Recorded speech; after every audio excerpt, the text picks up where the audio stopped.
Hello everyone, welcome to Shrijay competitive classes. Last time हमने इसके 25 से क्वेश्चन कर लिए थे, 25 क्वेश्चन जो हमारी PYQ सीरीज चल रही थी। आज हम 26 से नेक्स्ट स्टार्ट कर रहे हैं। When preparing systematic diagram of hydro power plant, which of the following is not a component of it. इनमें से कौन सा इसका कंपोनेंट नहीं है। जब भी हम हाइड्रो पावर प्लांट बनाते हैं तो ये दोनों तो होते हैं, जनरेटर एंड टरबाइन, उसमें बहुत सारी चीज़ें होती हैं। तो इसमें से कौन सा नहीं है ये पूछा है, तो दोनों ही, तो इसमें तो ये आंसर आ जाएगा, नीदर 1 और 2। देखो अब इसमें एक्सप्लेनेशन देखो इसकी। The hydro power plant are establishment that convert potential energy और kinetic energy of water into electrical energy.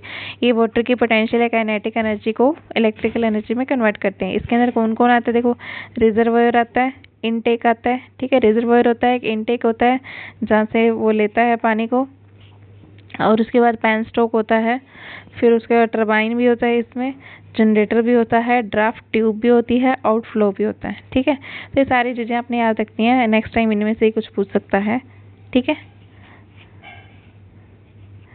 Are for reservoir, intake, pan stock. इसको आप ऐसे याद रख सकते हो, रिप। मतलब आपका मान लो क्वेश्चन गलत हो गया तो आप लिख दोगे रिप, ठीक है। रेस्ट इन पीस लिखते ही रहते हो ना। तो आगे देखो, टरबाइन, जनरेटर मीन्स ये सबको ऑलमोस्ट पता ही होता है ना। तो आगे देखो, turbine, generator, draft tube, outflow. इसकी भी कोई ट्रिक बना के याद कर लो। Turbine, generator, draft tube, outflow. TGD का पेपर है ना आपका, टीजीडी याद रख लेना, ठीक है। टीजीडी ओ, ठीक है। टीजीडी आउट मतलब आप इसको आउट कर दोगे, क्लियर कर दोगे इस बार, ठीक है। ऐसे याद रख लेना, ठीक है। रिप, टीजीडी, आउटफ्लो, ठीक है। आगे देखो next. A man picks up a bag of weight 15 kg from the ground and puts it on his head. उसने आर्मी ने बैग उठाया और उसका वेट कितना बैग का, 15 kg, ठीक है। और उसके बाद उसने क्या किया, अपने सिर के ऊपर रख लिया 1.5 मीटर अबव द ग्राउंड। मतलब उसकी हाइट कितनी है, 1.5 मीटर, ठीक है। यहाँ पे उसने वो बैग रख लिया अपने सिर के ऊपर, ठीक है। और what is the work done by him on the bag. उसने उसके ऊपर कितना वर्क डन किया, तो ये आपने बताना है इसमें, ठीक है। तो वर्क डन कितना आएगा आपका, मास कितना उसका बैग का, 15 kg, ठीक है। हाइट कितनी है, 1.5 मीटर, और जी कितना लोगे, 10 मीटर पर सेकेंड स्क्वायर। क्लियर। जी 10 ही होता है ना, 9.8 होता है। वैसे कैलकुलेशन इजी करने के लिए हम उसको 10 लेके चलते हैं ऑलमोस्ट। आगे देखो, वर्क डन का फॉर्मूला क्या होता है, mgh। हाइट वाला फॉर्मूला mgh लग जाएगा, ठीक है। तो इसमें क्या लगा देंगे, mgh। m कितना है, 15, और g 10, और h कितना है, 1.5। इनकी मल्टीप्लाई कर देना तो ये आपका आ जाएगा किलोग्राम मीटर पर सेकेंड स्क्वायर। और किलोग्राम मीटर पर सेकेंड स्क्वायर क्या आता है, जूल बोलते हैं हम इसको, ठीक है। Which one of the following is known as slate lime. Slate lime किसको बोलते हैं, CaOH ट्वाइस, कैल्शियम हाइड्रोक्साइड को, कैल्शियम ऑक्साइड को, CaO को, CaCO3 को, या CaCl2 को, किसको बोलते हैं बताना है आपने, ठीक है। कैल्शियम क्लोराइड को। ये आपके ऑप्शन दिए हुए हैं, तो इसमें आपका आंसर आ जाएगा स्लेट लाइम किसको बोलते हैं हम, कैल्शियम हाइड्रोक्साइड को। सॉरी 1 सेकेंड, यहाँ पे आपको आंसर नहीं बताया, कैल्शियम हाइड्रोक्साइड को, CaOH ट्वाइस को, ठीक है। CaO को हम क्विक लाइम बोलते हैं। देखो यहाँ पे दिया भी आपका quick lime when treated with water. तो इसको मैंने जो ट्रिक बना रखी है वो मैं आपको बता रही हूँ, इसको कैसे याद रखना है।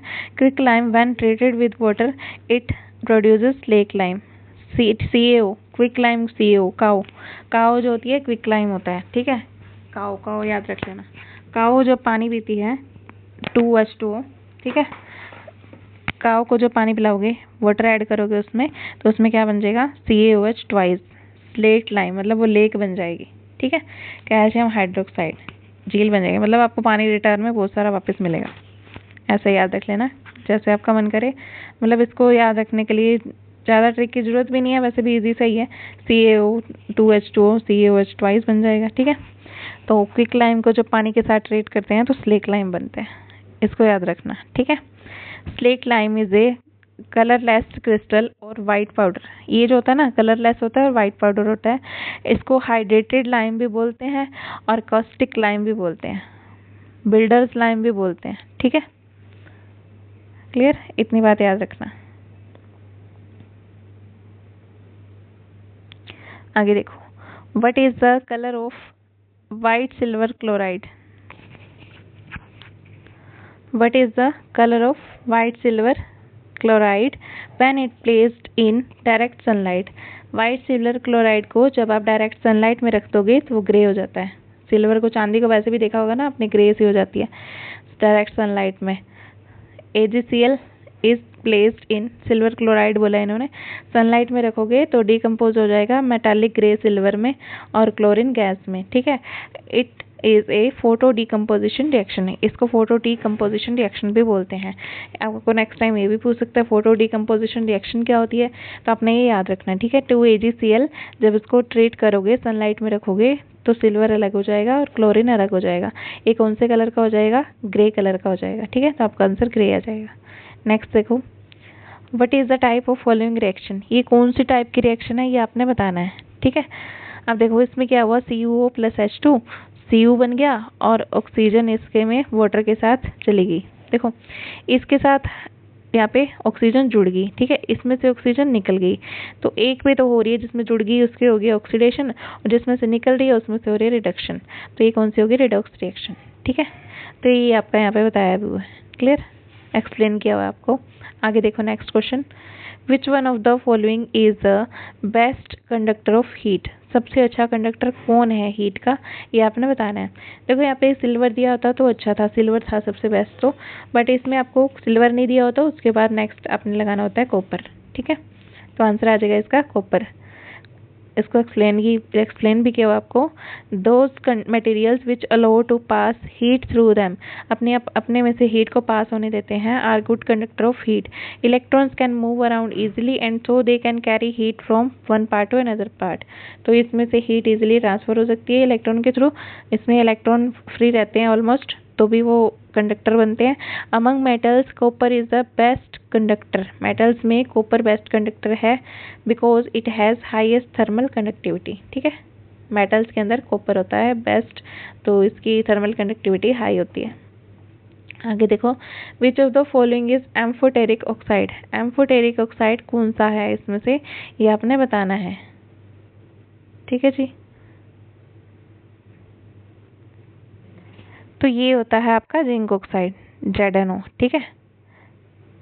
Zinc oxide second B option है आपका, तो इसको टिक कर लेना, जिंक ऑक्साइड, क्लियर है जी। आगे देखो, इसके एक्सप्लेनेशन भी देख लो। Zinc oxide is considered as amphoteric oxide because it reacts with both acids and bases to give respective salts. Means जो दोनों के साथ रिएक्ट कर लेता है तो ये इसलिए एम्फोटेरिक है, ठीक है। एसिड के साथ भी रिएक्ट कर लेता है और बेसिस के साथ भी। अब देखो इसको एसिड के साथ कैसे रिएक्ट करेंगे, ZnO एसिड के साथ रिएक्ट कर रहा है, HCl आपने ले लिया, ठीक है। तो ये बन जाएगा ZnCl2, Cl ले लेगा इसमें से और H2O निकल जाएगा। अब बेस के साथ भी रिएक्ट कर सकता है ना। तो ये आपको ये सीरीज भी याद रखनी है, कालू नाम का माली आलू जरा फीके पकाता है, ZnO HCl, तो इसमें से डिस्प्लेस कर दिया इसने, ठीक है। Zn जो है ऊपर आता है और H नीचे आता है, इसमें से इसने इसको Cl2 को ले लिया, डिस्प्लेस कर दिया इसको, हाइड्रोजन को, ठीक है। अब इसके साथ आगे देखो, ZnO बेस के साथ कैसे रिएक्ट करता है, Na2ZnO2, Na2ZnO2, यहाँ पे 2 आएगा, आप याद ध्यान से इसको देख लेना, Na2ZnO2 सोडियम जिंकेट बन जाएगा ये, ठीक है, प्लस में H2O। अब इसने क्या किया यहाँ पे Na2, अब इसने क्या किया, कालू नाम का माली आलू जरा फीके पकाता है, ये यहाँ पे जाके चला गया, इसने इसमें से ऑक्सीजन निकाल दी, ठीक है। तो ये ऑक्सीजन और OH दोनों आपस में जुड़ गए, तो ये हो गया, ठीक है। नाम Na पहले आ रहा है ना, कालू नाम का माली आलू जरा फीके पकाता है, नाम पहले आ रहा है तो Zn बाद में आ रहा है, तो ये वाला इसको डिस्प्लेस कर देगा, क्लियर। तो ये दोनों के साथ रिएक्ट कर लेता है, तो इसलिए ये एम्फोटेरिक है। आगे देखो, dash is the boiling point of CaCl2, calcium chloride का बॉइलिंग पॉइंट क्या होता है ये आपने बताना है। तो ये आपका आ जाएगा D 1900 डिग्री सेल्सियस, ठीक है। Calcium chloride is an anhydrous salt, anhydrous salt होता है and it has boiling point approximately 1900 degree Celsius. ये याद रखने वाली चीज़ें हैं, ये आपको DSSC में ऑलमोस्ट पूछी जाती हैं, तो याद रख लेना, ठीक है। और इसका मेल्टिंग पॉइंट नेक्स्ट टाइम पूछ सकते हैं, तो 772 डिग्री सेल्सियस होता है, याद रखना, ठीक है। CaCl2 कैल्शियम क्लोराइड का पूछा है, ध्यान में रखना अच्छे से। तो ये होता है 1900 degree Celsius melting point, boiling point sorry, और melting point 772 degree Celsius. Which of the following is not used as food preservatives, इसमें से फूड प्रिजर्वेटिव्स की तरह किसका यूज नहीं करते हैं, नहीं करते हैं, दोनों का ही करते हैं, ठीक है। सोडियम बेंजोएट और सॉल्ट्स ऑफ सोर्बिक एसिड, दोनों का यूज़ करते हैं, इसलिए नहीं करते हैं पूछा तो नन आ जाएगा इसमें से, ये ठीक है। ये चीज़ ज़्यादा ध्यान में रखना, ऐसे नोट करके ज़्यादा पूछते हैं इसमें। Sodium benzoate is a preservative which is widely used in acidic foods such as salad, carbonate drinks, jams, fruit juices, ठीक है।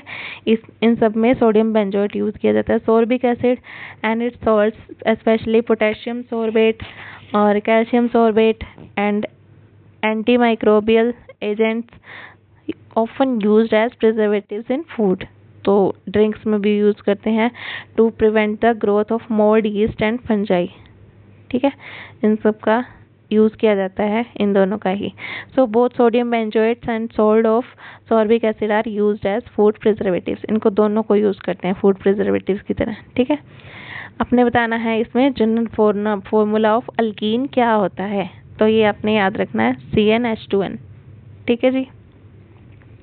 देखो आप बना भी सकते हो, C double bond C, alkyne में डबल बॉन्ड आना चाहिए है ना, तो यहाँ पे क्या आ जाएगा H2, यहाँ पे दो है, दो बॉन्ड है ऑलरेडी, तो यहाँ पे H2 आ जाएगा, यहाँ पे H2 आ जाएगा, ठीक है। तो एक बैलेंस हो गया, तो यहाँ पे क्या बन गया, ये इथीन बन गया। अब इसमें देखो C कितने हैं, C2, H कितना आया है 4, C2H4, तो क्या दिख रहा है CnH2n, 2 × 2 4, ठीक है। ऐसे बना लेने हैं फॉर्मूला, अगर आपको नहीं भी पता है तो, ठीक है। What is the next question है, what is the colour of flame when alkenes are burnt, alkenes को जब जलाया जाता है तो उनका कलर कैसा होता है, ये आपने बताना है, तो वो येलो कलर होता है, ठीक है।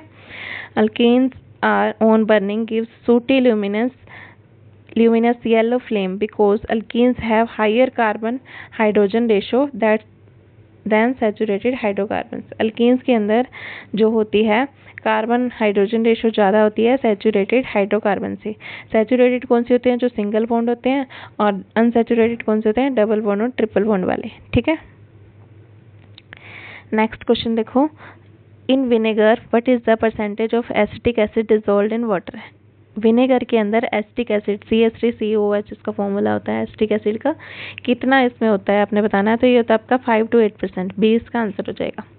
Vinegar is a liquid chemical acetic acid, the percentage of acetic acid is dissolved into water CH3COOH becomes 5 to 8%, ठीक है। एसिटिक एसिड 5 से 8% होता है, याद रखना है। What number of elements existed in nature was assumed by Newland। Newland ने कितने एलिमेंट्स लिए थे जो नेचर में एग्जिस्ट करते हैं, वो थे 56, ठीक है। न्यूलैंड ने 56 लिए थे। The first classification of elements was done by Newland। Newland ने सबसे पहले की थी based on atomic weights, इसमें atomic weights के हिसाब से की थी। That time there were 56 elements were known। उस टाइम पे सिर्फ 56 एलिमेंट्स के बारे में ही पता था। आगे देखो, what is the atomic radius of hydrogen atom. Hydrogen atom की एटॉमिक रेडियस क्या होती है, ये आपने बताना है। तो आपका ये फॉर्मूला आपको पता होना चाहिए। Atomic radius of an element can be determined by following formula. Formula आपको याद होना चाहिए एटॉमिक रेडियस का, 0.529 इंटू में n² बाय में z इंटू में एंगस्ट्रॉम, ठीक है। इंटू में नहीं है, ये इसका यूनिट है एंगस्ट्रॉम, ठीक है।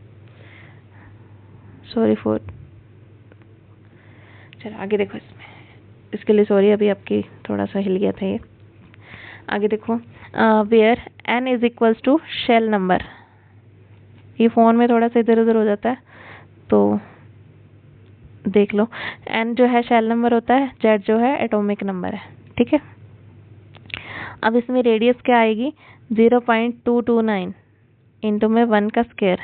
हाइड्रोजन का एटॉमिक नंबर कितना होता है, हाइड्रोजन में शेल्स कितनी होती है, 1 का स्क्वायर, ठीक है। और यहाँ पे आ जाएगा आपका ये 529 आएगा, यहाँ पे 0.529 लिया ना, यहाँ पे 229 बाय मिस्टेक लिखा हुआ है। तो 529 इंटू में n का स्क्वायर, n मतलब शेल कितनी है उसमें, हाइड्रोजन में कितनी शेल होती है, एक ही होती है ना। तो उसके बाद देखो A1 का स्क्वायर, एटॉमिक नंबर कितना होता है हाइड्रोजन का 1, बाय में नंबर आ जाएगा उसका। तो ये 0.529 एंगस्ट्रॉम आ गया।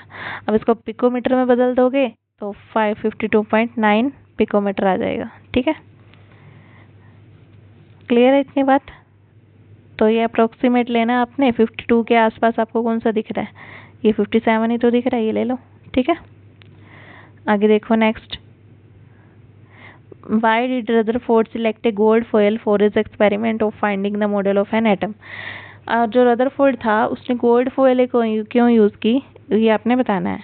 ठीक है, Rutherford selected a gold foil for his experiment of finding the model of an atom because gold is most malleable, बहुत ज़्यादा मेलेबल मेटल है, which can be converted into thinner sheet of metal.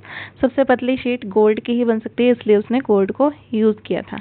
तो इसलिए इसका answer आ जाएगा as it is very thin, क्योंकि ये थिन होता है इसलिए उसने इसका यूज़ किया था। तो अभी के लिए इतना काफ़ी है, आगे हम नेक्स्ट करेंगे। अभी 40 क्वेश्चन अपने हो गए हैं, अब इसके 60 और बचे हैं, ये कर लेंगे, फिर हम नेक्स्ट इसका पेपर स्टार्ट करेंगे। तो all the very best, thank you so much.